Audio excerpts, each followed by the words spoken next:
India, pristine ground of spirituality, a land with a 7,000-year-old history, a land held tight to its ancient traditions, embedded with fruits of its deep-rooted culture, passed on through generations, sentiments intact. Despite having witnessed or belonged to this society with innumerable traditions, we lack the understanding of the logical reason behind several rituals and customs and brand them superstitious and meaningless. We have shelved away many of these anecdotes passed on by our forefathers with years of increasing westernization, a lot of it because of sheer ignorance. Have we ever wondered why certain things are devised the way they are? Why do we have specifications to every ritual followed?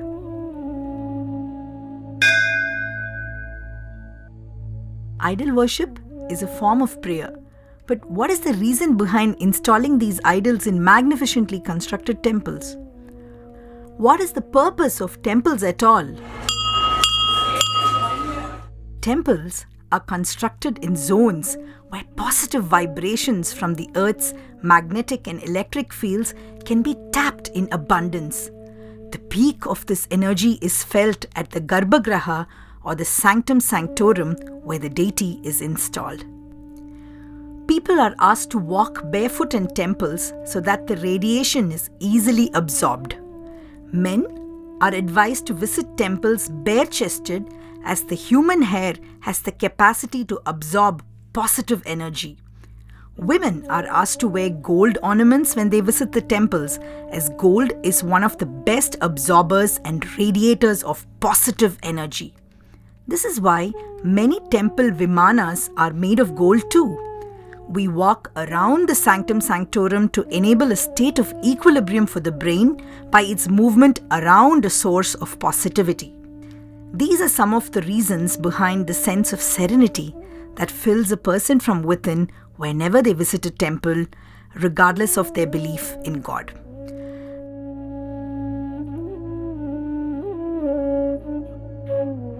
An unsaid rule from the ancient times is that the temple should be the tallest construction in that particular town or city.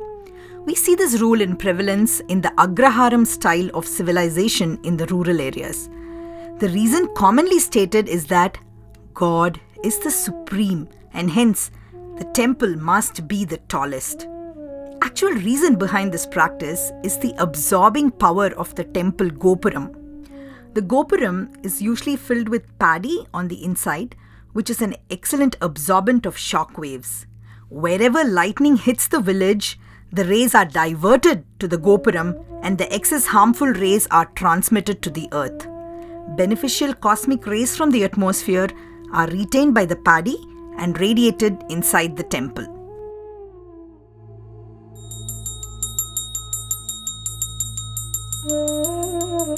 There have been debates regarding conducting Abhishekams for stone idols in temples.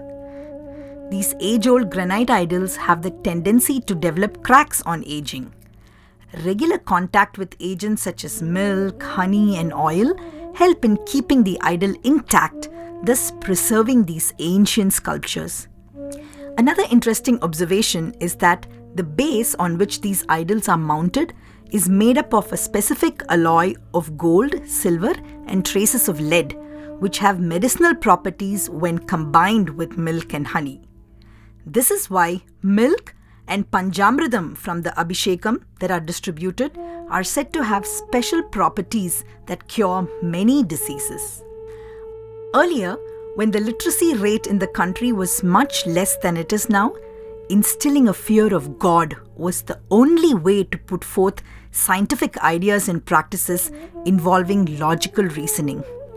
We have unfortunately forgotten the essence of such genius measures and brushed them away as superstitious.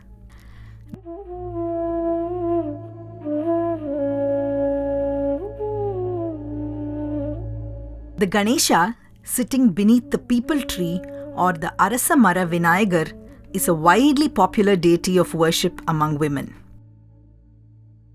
There is a common belief that women who are unable to conceive will be able to do so if they visit this Vinayagar every day in the early hours of the morning with wet clothes after a shower and walk in circles around the tree. The secret behind the miraculous success of this practice is the Peepal tree. This tree is known to give out high amounts of oxygen and very minimal amounts of carbon dioxide through the day. Oxygen is said to be the best cure for hormonal imbalances in the body and naturally brings undernourished organs back to normalcy. Gradually, the hormones in the uterus start functioning routinely and the woman is able to conceive. Wet clothes help in better absorption of oxygen, thus ensuring maximum benefit of the ritual. The motive behind placing the Pillayar is to convince people to follow it in the name of God, giving them a reason to diligently pursue it.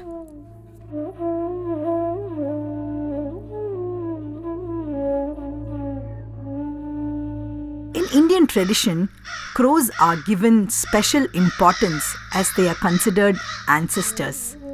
After the meal for the day is prepared, a portion of every dish is kept outside for the crows to feast on so that the members of the family have the satisfaction of having fed their ancestors. Are they really our ancestors, or have our forefathers just been spinning yarns? There is an interesting reason behind this age-old tradition.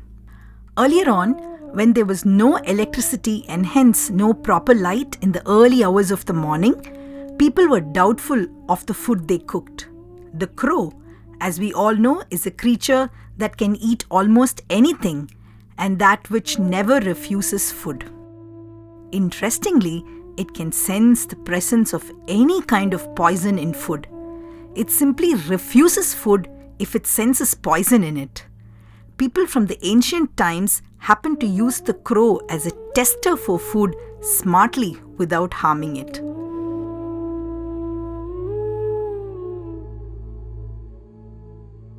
When it comes to the food system, Indian cuisine is one of the most balanced regimens, including optimum quantities of all nutrients conceived into delicious dishes that are easily digestible. Our ancestors even had appropriate meal timings devised to ensure proper and timely metabolism and digestion for adequate energy to carry out the task through the day. As an ancient custom says, the best kind of diet for any human being or living animal in a region is the diet consisting of foods grown in the same area. We have essentially evolved through the years to belong to a tropical climate and be accustomed to the foods and lifestyle offered by this region. With the arrival of foreign cultures and lifestyles, the concept of eating out was brought about with the expansion and trade of foreign cuisines, which sadly are not the best suited diets for the Indian stomach. Most importantly, eating outside food greatly disturbed the timing of meals. We may believe that the only consequences of ill-timed meals are acidity and gastroenteritis, but actually, the human body functions by a system of energy flow between organs. Ancient scriptures of naturopathy and manuscripts of Ayurveda hold references to the organ clock. வணக்கம். நம்மளோட உணவு மற்றும் வாழ்வியல் முறையில் ஆரோக்கியமாக வாழ்ந்துட்டு இருந்த நம்ம எந்த இடத்துல அதை தடம் மாறி இருந்தோம், தடம் மாறி நம்மளோட ஆரோக்கியத்தை இழந்துட்டோன்னு பார்க்கும்போது, முதல்ல ஆர்கன் கிளாக் வைஸ்னு 12 ஆர்கனுக்கு 24 மணி நேரம் தன்னோட பீக் ஹவர்ஸில் அது வேலை செஞ்சுட்டு இருக்கும்போது தன் கழிவுகளை அது ஒழுங்காக வெளி நீக்கிட்டு இருந்தது. அந்தந்த நேரத்தில் அதோட கழிவுகளை வெளி நீக்க நம்ம இடம் கொடுக்காததன் பேரில் அந்த கழிவுகள் அதிகமாகி டாக்ஸினாக மாறி பிளட் கெமிஸ்ட்ரியை கெடுத்து ஸோ அசிடிட்டிக்காக அல்கலைனாக இருந்த உடல்நிலை வந்து அசிடிட்டிக்காக கன்வெர்ட் ஆகிடுச்சு.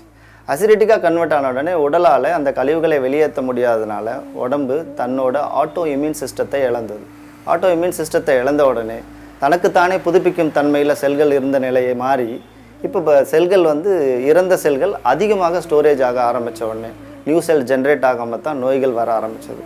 இதுக்காக பாரம்பரிய உணவு முறைகளில் நம்மளோட கலாச்சாரத்துலேயும் நம்மளோட வாழ்வியல் முறையிலையும் ஸோ உணவு மற்றும் வாழ்வியல் முறைன்னு வரும்போது ஸோ காலமும் உணவு முறையும் உழைப்பும் சரியான முறையில் இருந்ததுனால அவங்களுக்கு வாழ்க்கையில் இந்த நோய் என்ற ஒரு விஷயமே இல்லாமல் ஆரோக்கியத்தை மட்டுமே நோக்கி பயணம் பண்ணிகிட்டு இருந்தாங்க.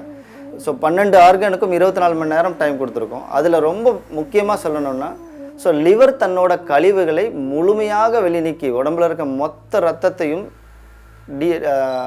டயாலிசிஸ் பண்ணி ஸோ தன் கழிவுகளை வெளிநீக்கி பிளட் கெமிஸ்ட்ரியை ஸ்டாண்ட் பண்ண வைக்கிறதுக்கு ரொம்ப முக்கியமான நேரமானது. ஸோ சாயந்தரம் 10 மணிலேருந்து 4 மணி வரையும் யார் நல்ல ஆழ்ந்த தூக்கம் தூங்குறாங்களோ அவங்களுக்கு எந்த நோயும் வராது. So blood auto dialysis process. இதில் உணவின் 10 மணிக்கு தூங்க போகணுன்னா நீங்கள் 7 மணிக்கு நிச்சயமாக சாப்பிட்ருக்கணும், உணவு முறையை முடிச்சிருக்கணும். 3 மணி நேரம் இடைவேளைக்கு பிறகு தூக்கம் இருந்தால் ஆழ்ந்த தூக்கம் வந்து லிவர் தன் எனர்ஜியை முழுமையாக பயன்படுத்தும். இந்த இடத்துல தான் நம்ம லிவர் எனர்ஜியை பயன்படுத்த தவறிட்டோம். அதனால தான் ஆட்டோ இம்யூன் சிஸ்டம் நமக்கு முழுமையாக லாஸ் ஆச்சு.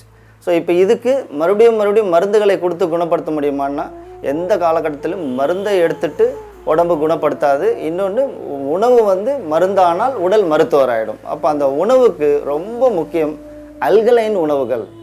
இந்த அல்கலைன் உணவுகளை தான் நம்ம பாரம்பரியத்தில் வரகு, திணை, சாமை, குதிரைவாலி போன்ற அற்புதமான உணவுகளை பயன்படுத்த ஆரம்பித்தாங்க.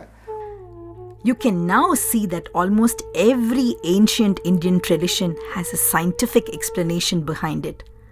Some of them are deeply spiritual and very much beyond the understanding of the common man, because of which they were linked to the concept of blind belief. After years of experience and observation, our forefathers have drafted these traditions to be imbibed into societal living and lifestyles to ensure a healthy, peaceful living. So let's start looking deeper. Let's start truly appreciating the riches we have been provided with. Let us look at our customs with a positive curiosity. After all, isn't it our duty as the future generation to carry them forward?